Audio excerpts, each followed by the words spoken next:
And we begin in Ogun State, where the state governor, Dakwa Abiodun, leaders of transport unions and other stakeholders in the All Progressives Congress in the state held a solidarity walk to promote the presidential candidate of the party, Asiwaju Bola Tinubu, and re-election of the governor. The solidarity walk shut down major streets of Abeokuta as artisans, traders, and transporters trooped out in large numbers to call for support for the former governor of Lagos State. TVC News' Kazim Olowe has details.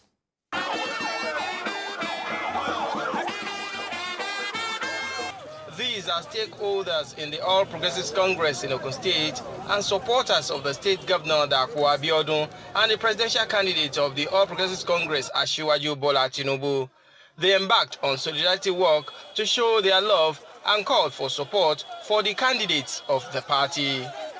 The supporters moved from the MKO Abiola Stadium to Kuto Market, Nawaldin, Ijaye, Iyano Mortuary, Leme, and terminated the walk at the NNPC. Today, Ogun State stands still for Asiwaju Bola Tinubu and Shetima as presidential candidate and vice presidential candidate of our party, and of course for Dakwa Abiodun to be re-elected as second-time governor of Ogun State. And this is significant. Ogun State has always played a significant role at defining moment of our nation history.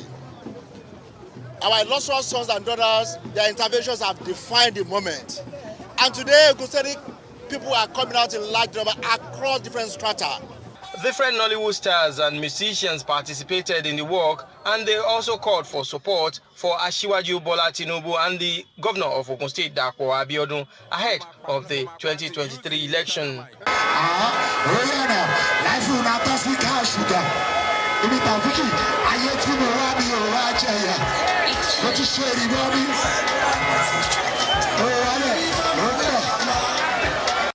While appreciating the people for their support, the governor noted that the best candidate for the #1 position in the country in 2023 is Asiwaju Bola Tinubu and urged citizens to vote for him massively.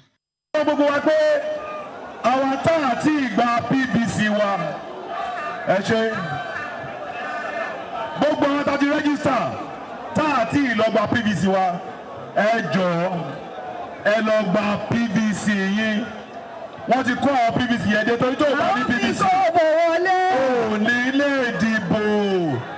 Leaders of transport unions in the state and other groups also say they are ready to support Asiwaju Bola Tinubu to win the 2023 presidential election and Dakwa Abiodun for his continuity. Kazim Olowe, TVC News, Abeokuta. At least 41,670 members of the People's Democratic Party in Kaduna State are now members of the ruling All Progressives Congress. The former PDP members defected to the APC and were received by the chairman of the 19 northern states. Speakers Honorable Ibrahim Yusuf Zailani, who is also the Speaker of the Kaduna State House of Assembly. The decampees were largely made of youth and women and were received at the International Trade Fair Complex located along Kaduna-Zaria Road. Among them are senior PDP stalwarts such as councillors and the former chairman and secretary of Igabi local government area, Jafar Mutala. They promised to henceforth work together with the APC to ensure the victory of Bola Tinubu and Kashim Shettima together with all other APC contestants in the state and region. A formerly member of People's Democratic Party. I contested for House of Representatives, Igabi local government, but now I came back to APC, inshallah, in order to work together for the betterment of my country and for everybody at home. Well, I feel more excited, honestly, and I feel great. And thanks to Mr. Speaker for making me to join. Like I said, I will do my best to see the victory of our party. To legal matters now, the Federal Capital Territory High Court has convicted the chairman of the Economic and Financial Crimes Commission, Abdul Rashid Bawa, for contempt of court in relation to his agency's failure to comply with an earlier order of the court. In a ruling on Tuesday, Justice Chizoba Oji held that The chairman of the anti-graft agency is in contempt of the order of the court made on November the 21st, 2018, directing the commission to return to an applicant his Range Rover Supercharge and the sum of 40 million naira. Justice Orji also ordered that Bawa should be committed to prison at Kuje Correctional Center, Abuja, for his disobedience and continued disobedience of the said order until he purges himself of the contempt. She further directed the Inspector General of Police, Usman Baba, to ensure that the court order is executed immediately. And a few hours after he was convicted, the chairman of the Economic and Financial Crimes Commission, Abdurrashid Bawa, says the commission will appeal his conviction for contempt. This comes on a day the Foreign Affairs Ministry apologized to the committee for having disobeyed the provisions of the 2022 Appropriations Act. National Assembly correspondent Joker Disa has details.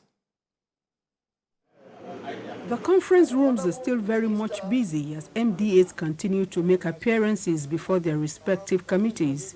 1 week after the Ministry of Foreign Affairs was turned down, the coast is now clear for its budget defense. Okay, so the ministry have done the needful.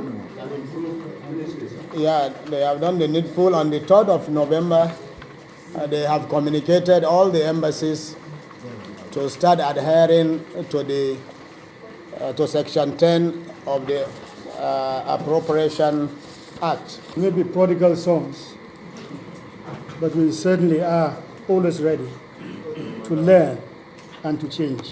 Elsewhere, the Committee on Steel Development grills the minister and raises relevant questions before adopting its 2022 budget. You are therefore required to justify the 2023 budget estimates on current and capital allocation for your ministry in relation to the level of the 2022 budget performance and the status of capital projects implementation. The budget proposal for 2023 gives us 10.096 billion for personnel costs, 2.058 for overhead costs, and supposedly 25 billion for capital costs. The Minister of Aviation also makes an appearance before lawmakers. The Committee on Aviation seeks to know what Ethiopian Airlines is bringing to the table in the proposed Nigerian carrier. In another room, EFCC chairman comes before the Committee on Anti-Corruption to defend the Commission's expenditures in the outgoing year and to make case for the 2023 spending plan. The legislators query reasons behind the drastic decline in the Commission's overhead and capital projections. Hours after the court convicted the EFCC chairman for contempt of court, Abdurrashid Bawa says the Commission has appealed the judgment. Well, we have appealed against it already, so we will allow the natural course of the law to take its effect.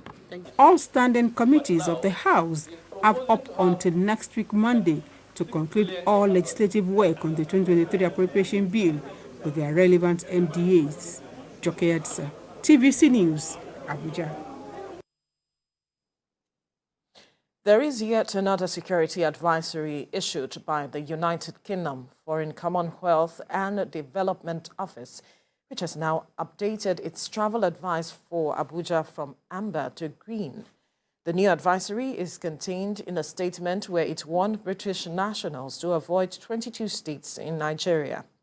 These include Bauchi, Kano, Jigawa, Niger, Sokoto, Kogi, Abia, Plateau, Taraba, within 20 kilometers of the border with Niger in Kebbi State and non-riverine areas of Delta, Bayelsa and Rivers States.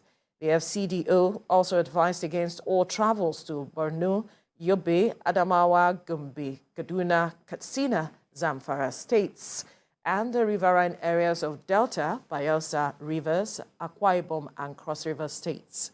The FCDO said its travel advice is constantly reviewed to make sure it reflects the current situation in Abuja and Nigeria. The UK and the United States had in October warned of possible terror attacks in Abuja, especially at government buildings, places of worship, schools, and other centers where large crowds gather. However, the federal government dismissed the terror alerts, saying the government won't be stampeded and that Nigeria is safer than in May 2015 when President Muhammadu Buhari came to office.